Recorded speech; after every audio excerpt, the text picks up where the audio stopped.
Welcome back to Beadesign. I'm Paula from On a String, and today we're exploring negative space. The concept of perhaps taking away one more thing when we're beading. I've been known to overbead things and continue adding layer upon layer, a bit like Sarah Lee. But really, sometimes less is more, and that's what we're going to have a look at today in our exploration of negative space. So let's dive in and do some practice about what happens if we take one thing away.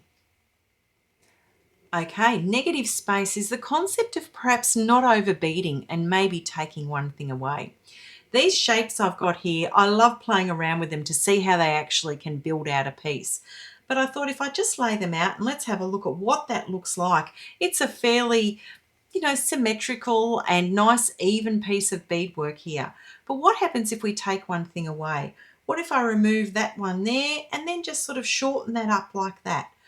What if I actually take those two away? I've actually now got a much more uniform and smaller looking piece that perhaps becomes a bit more everyday wear. It's not necessarily as big and as bold as what it was before, or even swapping out some of those larger components for smaller ones, or then swapping out the larger teardrop one for a smaller round. You can see how there that change of space and negative space appears because we've gone smaller rather than bigger and done a little bit of less is more.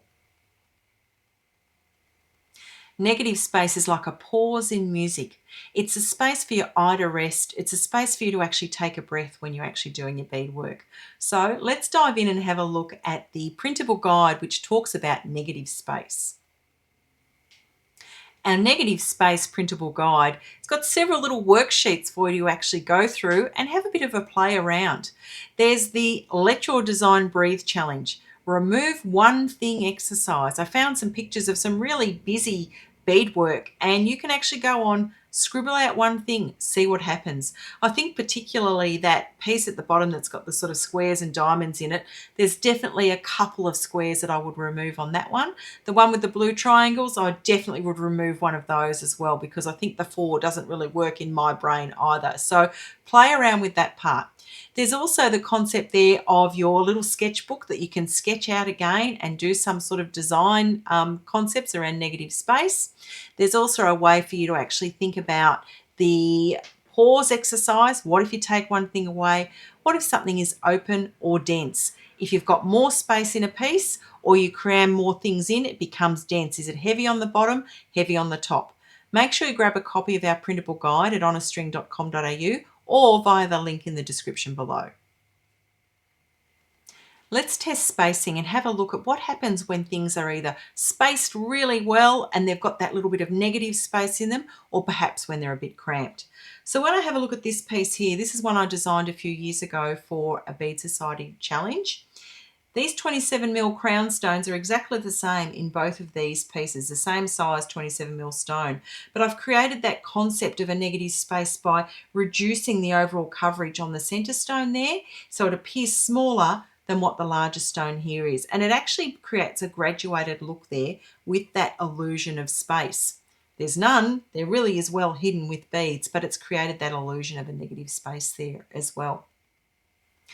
Another design is one that I did a few years ago with lots of peyote shapes in here. And look at the beautiful space that appears with all of those open little diamond shapes that are here, and some triangles as well to create that different pattern and play and movement.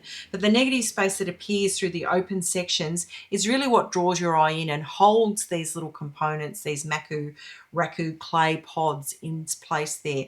A really great expression of negative space is the openness of the woven links here on this necklace.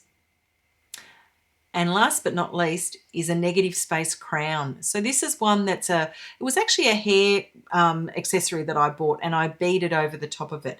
But I've created some negative space here with these open sections here of cubic right angle weave that sit across the top, but filled in that larger center section. So that was actually an open frame, but I filled it to create that illusion of openness and then completeness with the beaded section in the middle. So thinking about negative space here at the bottom and at the top, and that lovely big beaded section in the middle, but it creates a sense of airiness and lightness by having an open space here. And had I beaded this top section completely and done too much, it definitely wouldn't have had that look and feel of a crown. Negative space isn't about doing less. It's about creating space with intention.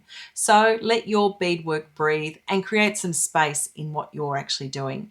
Don't forget the printable guide is available at the link below in the description. And of course, make sure you like and subscribe to see more of the bead design content from Honest String. Until next time, I'm Paula. Bye for now.